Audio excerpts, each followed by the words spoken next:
Si tu aimes ce que je fais, n'hésite pas à t'abonner et à activer la cloche des notifications pour ne rien rater des prochaines vidéos. Si tu as envie de soutenir mes vidéos, n'hésite pas à mettre un pouce en l'air, à les partager et à les commenter. Si tu as envie de me soutenir financièrement, n'hésite pas à aller regarder une pub sur Utip ou à faire un don. Le lien est dans la description de la vidéo. Sur ce, bon visionnage. Harry est né le 28 octobre 1962 en Finlande. Il commence la voile très tard à l'âge adulte après avoir fait ses études pour devenir réparateur d'avions et pilote de fret aérien. Mais c'est encore plus tard qu'il s'est mis à la course au large. En effet, ses débuts sont en 1998 quand il achète un Mini 650, le Proto 194. La première année, il court la Kemi 98 et l'Espoo Shurazi Race. 1999 est l'année de sa première Mini Transat.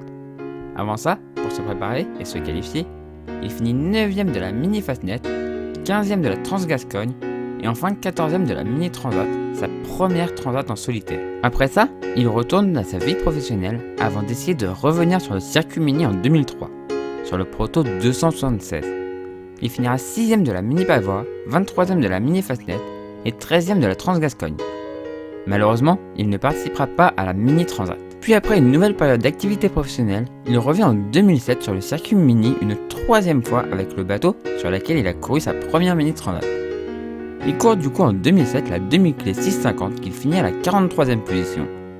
Il ne participera pas aux autres courses, à part la Mini Transat car il est toujours en liste d'attente. Sur la Mini Transat, il finit à la 37e place. Puis c'est encore une période de vie professionnelle avant de voir Harry revenir à la course au large pour faire la route du Rhum 2014 sur un class Rhum de 40 pieds. Avant ça, en 2013, sur ce bateau, il court l'Espoo Shurazi Race et l'Helsinki Tallinna Race. En 2014, il court donc sa route du Rhum qui finit à la 9e place. Puis il naviguera avec ce bateau courant quelques courses comme notamment en 2016 l'HTP qui finit à la 20e place. Mais Harry rêve de course autour du monde. Il rêve de Vendée Globe. C'est pour ça qu'en 2017, il achète un bateau de 2007. Ce plan Howard Clark n'est autre que l'ancien Aviva de Dick Afai. Le bateau finira en 2008 8ème de l'Artemis Transat, 3ème de la JP Morgan Asset Management Round the Island Race, 5ème de la Cause Artemis Challenge et enfin 6ème du très beau Vendée Globe.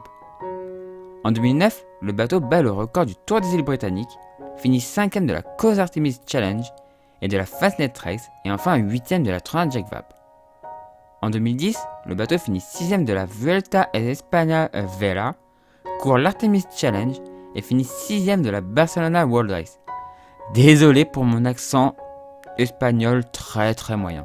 Le bateau passe ensuite beaucoup de temps sur les annonces comme bateau à vendre jusqu'en 2015 où il est acheté par le gérant de Team Plastic pour permettre à Alessandro Di Benedetto de trouver des sponsors pour le Vendée Globe avec un bateau qui l'attend déjà.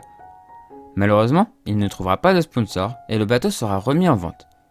Il servira quand même pour le Vendée Globe 2016-2017, mais en tant que bateau exposé pour que les gens puissent voir un IMOCA de très près. C'est donc fin 2017 que Harry prend les commandes de ce bateau et court en 2018 la Gotland Round qui finit 7ème et enfin la terrible route du Rhum.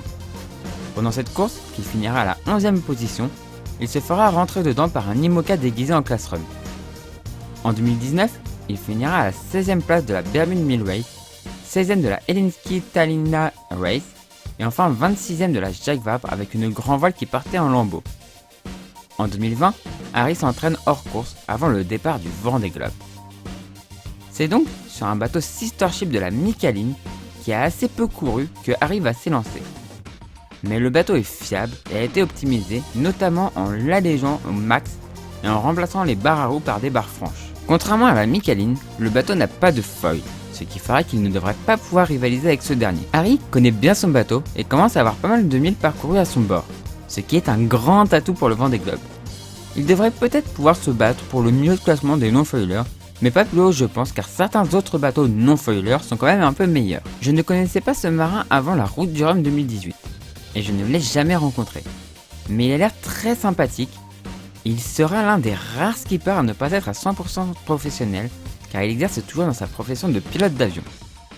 Harry sera le premier marin nordique à prendre le départ du Vendée Globe.